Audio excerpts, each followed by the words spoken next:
nous invitons Monsieur le requérant Bengononsi à faire ses observations relativement au rapport qui vient d'être lu.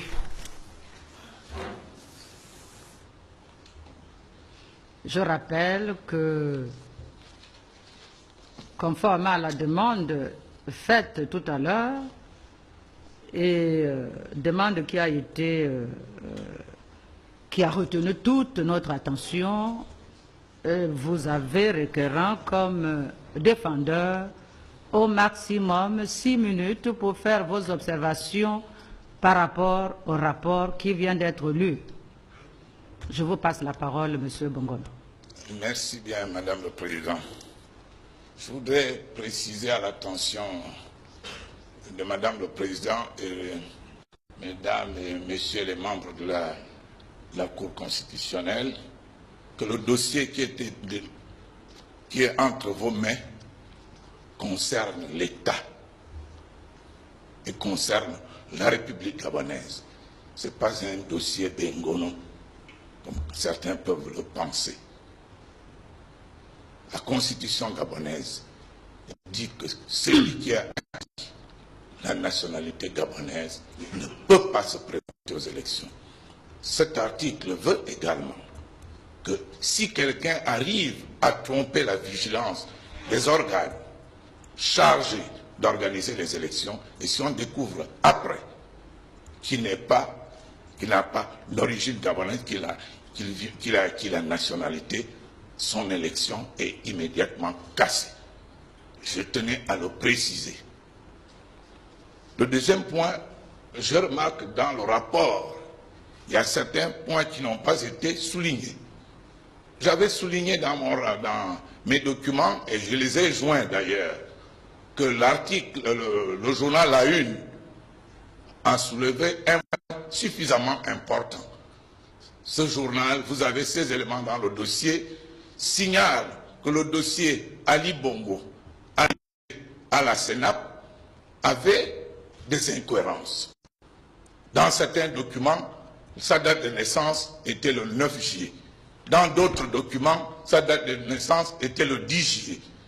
Et le journal La Une dit l'homme aux 2 naissances. Et j'ajouterai tout à l'heure l'homme aux 3 naissances, puisque sa mère dit dans le rapport tout à l'heure qu'Ali Bongo est né le 2 février. Quel est cet homme qui est né 3 fois? Vous aurez à en apprécier. Ce document, vous l'avez certainement reçu. Dans ma déclaration, je joins lors de l'audition un document dans lequel j'avais pris sur Internet, je le dis à haute intelligible voix, qui disait que Alain Bongo ou Ali Bongo serait le fils d'Odjoukou. Et ce document, je l'ai joint en donnant également, là-dedans se trouve le nom de la mère d'Ali Bongo. Ce document est dans le dossier. Je ne vois pas trop pourquoi on ne le souligne pas ici. On a même joint les photos de Djoukou et les photos d'Ali Bongo pour voir les traits de ressemblance. Ce document est entre vos mains. Je me demande pourquoi cela n'est pas souligné ici. Je continue à dire qu'il s'agit du Gabon, qu'il s'agit de l'avenir du Gabon. La partie adverse veut souligner, et ça me permet de revenir là-dessus, qu'on n'a pas joint à ce dossier les pièces authentiques. Madame le Président, la note du journal La Une nous explique dans quelles conditions ce document a été établi. La Cour, la Commission nationale électorale, au lieu de rejeter le dossier d'Ali, on a dépêché sur les lieux l'ancien procureur, je crois à la Bafal, plus quelqu'un d'autre, pour qu'on puisse établir un autre document. Et c'est ce document qui est là, que je vais vous remettre. Et là, Ali Bongo est né le 9 février. Sa mère a dit qu'Ali Bongo est né le 2 février. Et nous estimons également que quelqu'un qui est né à l'extérieur du Gabon, son acte de retransmission doit se faire au 1er arrondissement et pas au 3e arrondissement qui est géré par le parti CLR, qui est censé être le parti, dit-on, de son nom. Donc là-dessus, il y a suffisamment d'éléments qui ne sont pas convaincants. Je dis que le problème qui est posé est un problème gabonais. Je vous signale au passage que même ce matin, j'ai pris ce document et j'ai porté plainte pour faux et usage de faux. Il faut que le Gabon soit un pays de droit. Un pays de droit. Je vous donnerai également une photocopie de cet acte. Nous voulons dire, Madame le Président, que aujourd'hui, nous nous adressons à vous. C'est la grande instance qui doit défendre les droits à la fois constitutionnels et les droits électoraux. L'article 10 de la Constitution ne souffre d'aucune prescription. Vous-même qui êtes là, Madame le Président, en dehors de la robe, vous êtes une dame. Au cours des querelles de ménage, d'arriver qu'on dise à haute et intelligible voix à Dame Kama qu'elle n'a jamais fait d'enfant. Ce sont des choses qui arrivent dans la vie. Donc, quand vous aurez à traiter ces dossiers, vous êtes magistrat. Le magistrat juge selon le droit et juge également suivant son intime conviction. Vous avez l'avenir du Gabon entre vos mains. Mesdames et messieurs les conseillers, nous aurions été comme certains que nous n'aurions pas pris la responsabilité de poser ce problème. Mais je suis dans le combat politique depuis 28 ans parce que je n'accepte pas, nous n'acceptons pas au Morena, que l'État gabonais soit une chose personnelle. L'État gabonais ne doit pas être une chose personnelle. Je vais vous remettre, ou bien je remettrai au greffe l'ensemble des opérations que nous avons retenues, parce que vous estimez qu'ici, on ne devra pas. Je vous dis qu'Ali Bongo, moi, mon âme et conscience, et en son âme et conscience, il n'est pas gabonais. Voici la pièce de naissance qu'on a bricolée. Et je demande que vous puissiez également vous adresser à la Commission nationale électorale pour lui demander pourquoi elle peut rejeter certains dossiers. Les 6 minutes sont terminées, Monsieur Bongonon. Oui, je vous en prie, le problème est tellement important, je l'ai dit tout à l'heure. Hein, le Gabon ne devrait même pas limiter le temps. Nous le savons. Voilà, on ne devait pas limiter le temps. Je vais vous laisser ces documents parce que j'ai été à votre greffe vendredi dernier. On a rejeté mes documents. Maître, veuillez recevoir les pièces, mais je voudrais, attendez, Monsieur Bengononsi, je vous en prie. La procédure devant la Cour, elle est écrite, elle est contradictoire.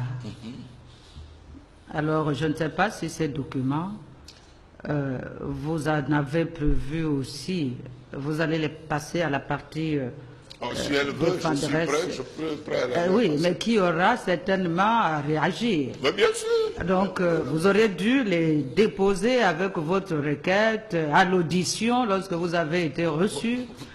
Mais écoutez, communiquez-les au greffier, la Cour appréciera. Mais Madame le Président, vous non, savez que fini, ce terminé, dossier, dossier évolue. Veuillez vous asseoir. Merci beaucoup. Nous passons à autre chose. De vote. Vous avez 5 minutes. Non, 6. Non, 6. Madame le Président de la Cour, Madame et Messieurs de la Cour, je ne serai pas juriste puisque je fais la politique.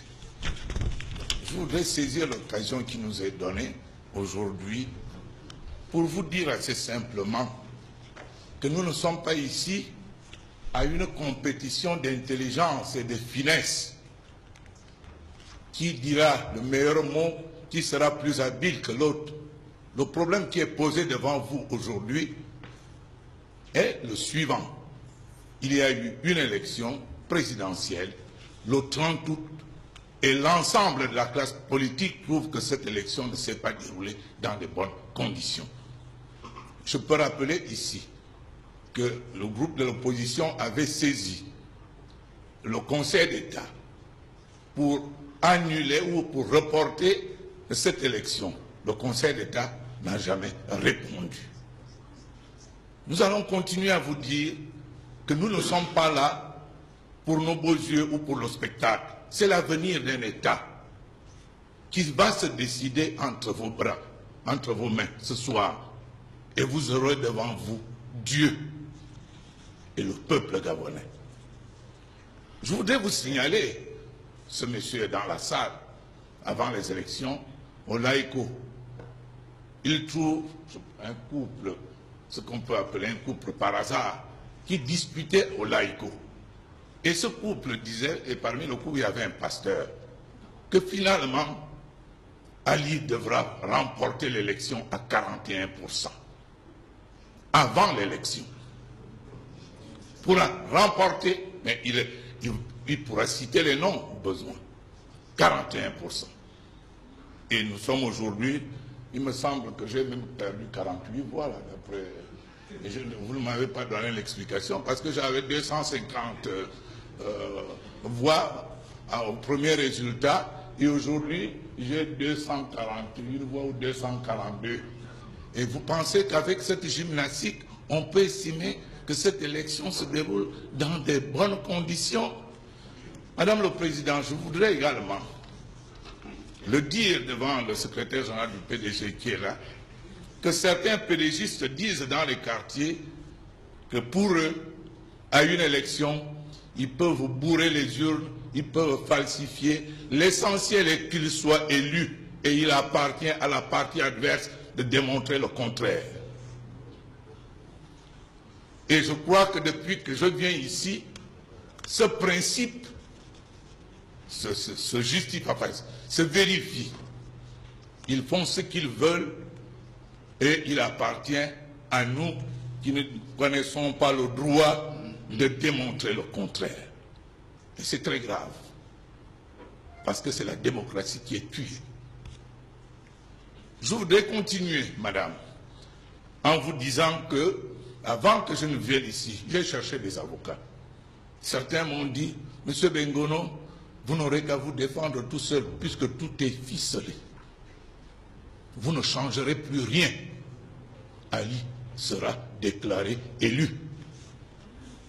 Et entendre les différents rapports, entendre les irrécevabilités, ainsi de suite, je suis assis là, je me dis, ce que j'ai pu entendre va se révéler. Et je risque de vous maintenir pendant longtemps. Je voudrais vous dire, vous demander qu'est-ce que nous faisons exactement. J'ai ici la lettre du continent du 8 qui annonce en page 7 que ce soir, il est possible qu'on fasse d'Ali Bongo le grand maître des Lumières. Voici ce document. Donc tout ce que nous sommes en train de faire n'est que de l'artifice. Les décisions sont prises ailleurs. Les décisions sont prises ailleurs. Mais nous voulons et nous nous battons toujours pour que le peuple gabonais puisse exercer sa souveraineté. En 1993, le président Bongo était élu, déclaré élu à 51,18%. Et à l'époque, le défunt Isaac Guéma, que Dieu ait leurs âmes, nous disait que 2 semaines avant l'élection, un conseiller français lui disait à Addis Abeba que Bongo sera élu à 51,18% parce que c'est la décision qui a été prise au Quai d'Orsay. Et je me demande aujourd'hui si les 41% d'Ali qu'on attribue à Ali Bongo aujourd'hui n'ont pas été décidés au Quai d'Orsay. Et voilà pourquoi on ne prend pas le temps de confronter les procès-verbaux. Voilà pourquoi vous voulez faire vos opérations internes sans que nous, qui sommes partis à l'élection, nous puissions être présents. Attention, Dieu est là. Et l'avenir vous regarde. Je vous remercie. Je vous remercie, M. Bengono Ntsi.